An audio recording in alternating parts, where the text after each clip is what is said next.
Video काढतायत हेलिकॉप्टरमधनं तपासणी करताना बॅगेची. ते निवडणूक आयोगाच्या लोकांना तरी काय कळतं की नाही? कोणाची बॅग तपासायची, कोणाची नाही तपासायची. ज्याच्या हातून पैसे सुटत नाही तो बॅगेतनं पैसे घेऊन जाणार आहे. एवढं तरी समजायला पाहिजे. आतापर्यंत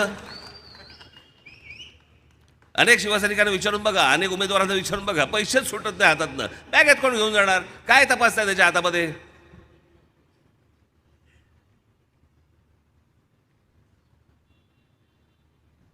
ही मंडळी सगळा महाराष्ट्राचा सत्यानाश करणार, सत्यानाश केलेलाच आहे मुळात.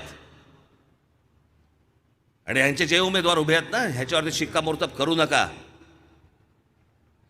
येणाऱ्या भविष्यातल्या महाराष्ट्राच्या पिढ्यानपिढ्या हे बर्बाद करून टाकतील.